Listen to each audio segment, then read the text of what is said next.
Assalamualaikum warahmatullahi wabarakatuh.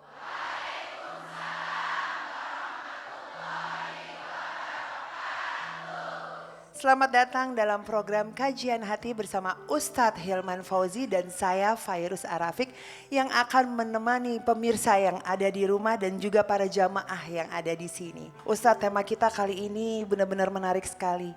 Disia-siakan manusia, ditenangkan Sang Pencipta. Masya Allah, tabarakallah. Ustadz, boleh silakan dijelaskan Ustadz? Bismillahirrahmanirrahim. Assalamualaikum warahmatullahi wabarakatuh.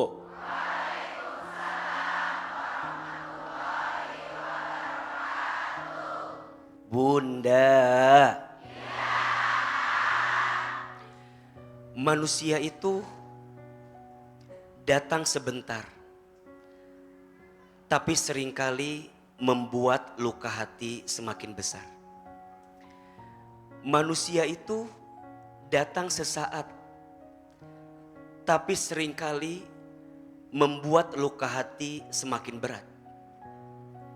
Maka jangan terlalu berharap kepada manusia. Berharap kepada manusia itu patah hati yang paling disengaja. Makin berharap, makin sakit. Makin berharap, makin kecewa. Kata Imam Ali bin Abi Thalib karramallahu wajhah radhiyallahu anhu, aku pernah merasakan semua kepahitan hidup dan tidak ada yang paling pahit aku rasakan kecuali saat hati terlalu berharap kepada manusia. Maka di dalam hati cukup Allah. Di dalam hati hanya Allah. Karena hanya Allah yang tak akan pernah mengecewakan kita. Betul? Hanya Allah yang tak akan pernah menyakiti kita. Hasbi Rabbi Jalallah. Ma fi qalbi ghairullah. Nur Muhammad Sallallahu. La ilaha illallah. Maka mohon maaf. Mungkin ada yang hadir di sini, pemirsa Trans TV yang pernah disia-siakan oleh manusia. Ada? Kalau ada yang bilang begini, "Aa, aku disakiti sama dia, aku disakiti sama dia." Shh. Tidak ada yang menyakitimu. Kamu hanya tersakiti oleh harapanmu sendiri. Betul? Kadang rasa harap kita yang berlebihan kepada manusia itu yang kadang mengecewakan kita. Betul? Bunda di rumah tangga kecewa sama suami, mohon maaf. Kadang bukan salah suaminya, tapi mungkin kita terlalu berharap terhadap suami kita. Betul? Bunda kecewa sama anak, mohon maaf. Bukan anak yang mengecewakan kita. Mungkin harapan kita terlalu berlebihan terhadap anak kita. Setuju? Maka disebutkan dalam Quran surat Al-Ankabut ayat 41. A'udzubillahi minasyaitonir rajim. Mathalul ladzina takhadhu min dunillahi awliya kamathalil ankabut ittakhadhat baitan. Kata Allah, perumpamaan seseorang yang berharap kepada selain Allah maka seperti bersandar kepada rumahnya laba-laba. Wa inna awhanal buyut labaitul ankabut. Dan ketahuilah, tidak ada rumah yang paling lemah, tidak ada rumah yang paling rapuh kecuali rumah siapa? Laba-laba. Laukanu ya'lamun, jika engkau mengetahuinya. Maka mohon maaf, manusia itu berpotensi mengecewakanmu. Bukan karena dia jahat, tapi karena dia manusia. Maka belajar pagi ini, jangan terlalu berharap kepada manusia. Berharaplah sama siapa? Allah. Jangan rapuh terjatuh karena manusia. Jangan lemah gelisah karena manusia. Jangan terpatah terluka karena manusia. pilih dan pulih bersama Allah, sembah dan sembuh di jalan Allah. Disitulah kita bisa menemukan kebaikan. Disia-siakan oleh manusia, percayalah akan dibahagiakan oleh Allah Sang Pencipta kita. Amin ya Rabbal Alamin. Kajian hati. Dan kali ini kita ada bintang tamu, Kak Dian Sudiro. Perkenalkan Ustadz, nama saya Dian Sudiro. Izinkan saya bercerita tentang masalah dan lika-liku rumah tangga saya. Saya bertemu dengan mantan suami saya ini pada tahun 2021 di Bali. Waktu itu mantan suami saya ini statusnya belum ada pekerjaan. Bahkan dia seorang pengamen jalanan, kafe dan juga restoran. Dan waktu itu saya sebagai pegawai bank, tapi saya juga bingung kenapa saya bisa jatuh cinta. Dan sayang, akhirnya saya membantu dia untuk bangkit dari pekerjaannya, Ustadz. Membawanya ke kota kelahiran saya yaitu di Palembang dengan membantu pekerjaannya sampai bisa ke Jakarta menjadi seorang MC yang dapat panggung besar dengan pekerjaan yang banyak event di luar kota. Namun setelah dia mendapatkan semua itu, suami saya sering selingkuh berkali-kali. Kami juga terkenal di publik sebagai couple goals karena saya sering membagikan kehidupan rumah tangga kita, momen-momen romantis di rumah, karena itu real Ustadz, karena dia di rumah memang seromantis itu. Saya sering mengabadikan momen itu dan menguploadnya di sosial media. Namun ternyata kenyataannya di balik itu semua dia selalu berselingkuh berkali-kali. Saya sering mendapatkan chat mesra, bahkan sampai saya terkena tekanan batin, mental. Saya pergi ke psikiater karena saya tidak pernah cerita ke siapapun. Bahkan ke media sosial juga sebelumnya saya tidak pernah cerita. Ke teman-teman saya, ke manajer saya, asisten saya, semua orang terdekat saya tidak ada yang tahu. Saking saya mau menyembunyikan aib dari suami saya. Namun dari sebelum menikah, Allah selalu menunjukkan bahwa suami saya ini memang sering berselingkuh, Ustaz.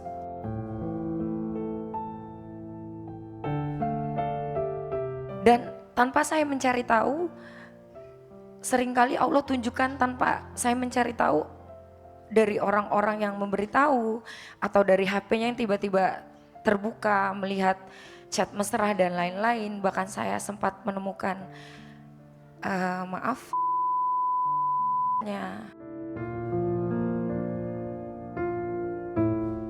saya hancur, saya berantakan Ustadz. Sampai saya mau melakukan operasi untuk merubah bentuk tubuh saya agar sesuai sama selera suami saya.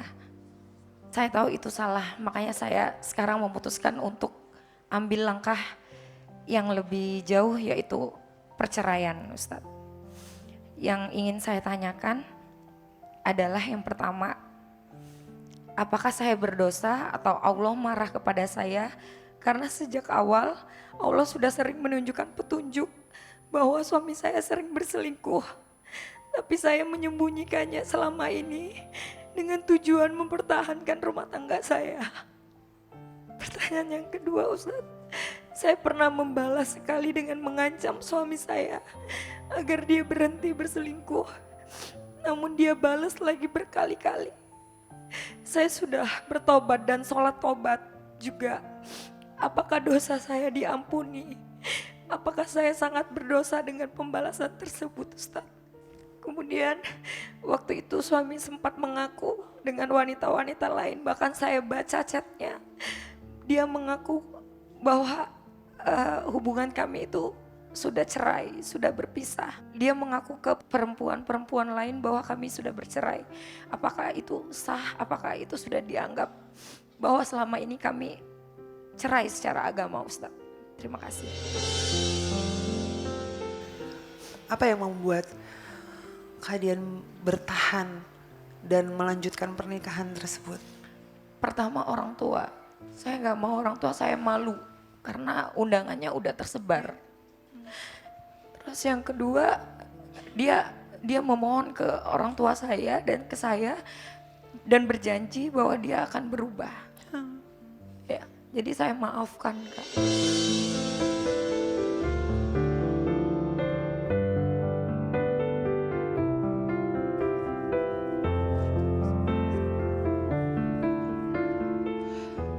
Bunda, Allah tidak mungkin menitipkan ujian ini kecuali Allah tahu kamu sekuat itu melewati semua ini. Tujuan rumah tangga itu ada 3. 1, meraih berkah. 2, menyempurnakan ibadah. Dan yang ketiga, menggapai jannah, menggapai surga. Maka kita selalu harus menguatkan hati ya. Seberat apapun masalah di rumah tangga, jawaban pertamanya bukan berpisah. Berpisah itu harus jadi jawaban terakhir.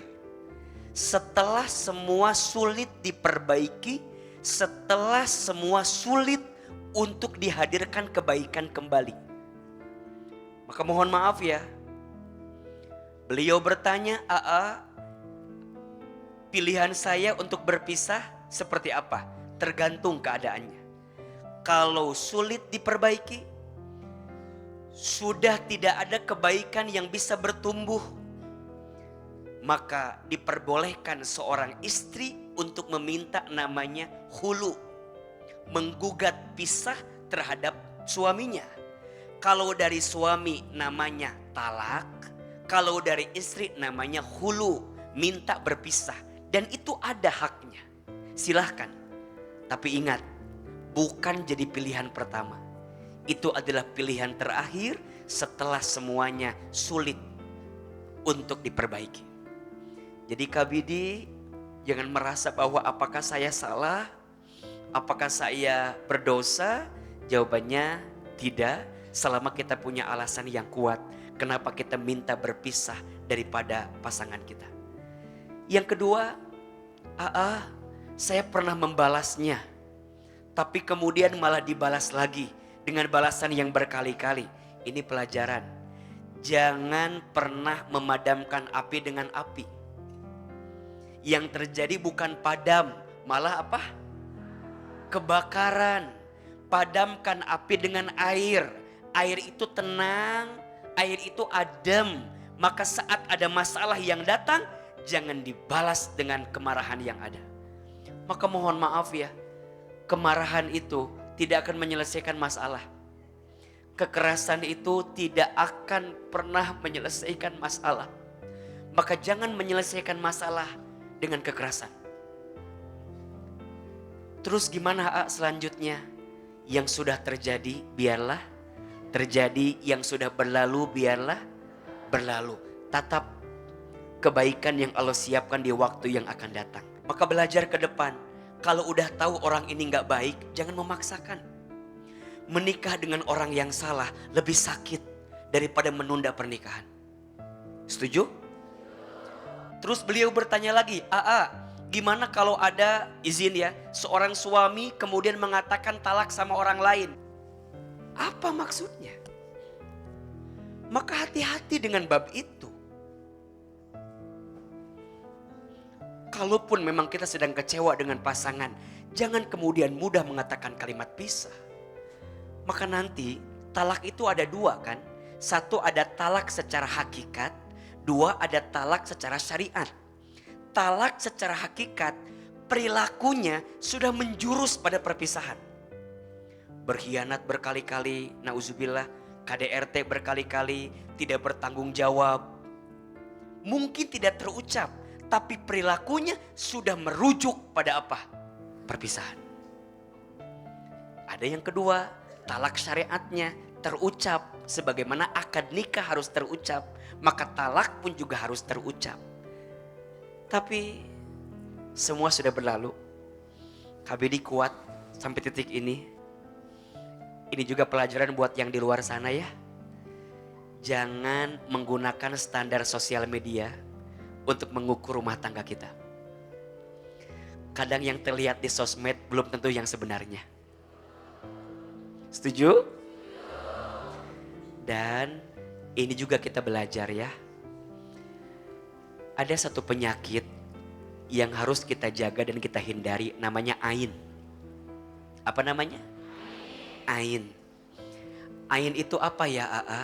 Ain itu satu penyakit yang timbul karena rasa iri orang lain kepada kita atas nikmat yang kita dapatkan. Maka pelajaran, tidak harus semua kenikmatan di-share kepada orang lain. Boleh di-share sewajarnya, secukupnya. Tidak harus semua. Kenapa? Karena kita nggak tahu, mungkin di luar sana ada orang yang nggak suka sama kita. KBD, semangat.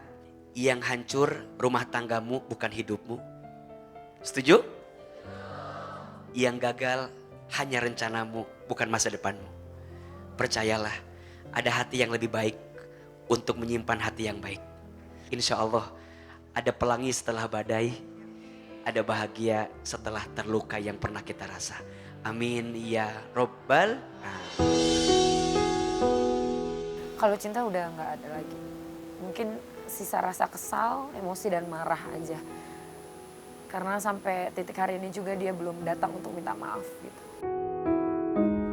Kalau misalkan menyalahkan takdir sih nggak pernah. Sempet terbesit aja, ya Allah, kok hidup dia masih baik-baik aja ketika saya lagi hancur-hancurnya. Lega banget malahan. Ya pelajarannya banyak banget yang aku dapat, bahwa jangan bergantung pada manusia, jangan terlalu banyak berharap kepada manusia, karena manusia tuh nggak bisa diharapin.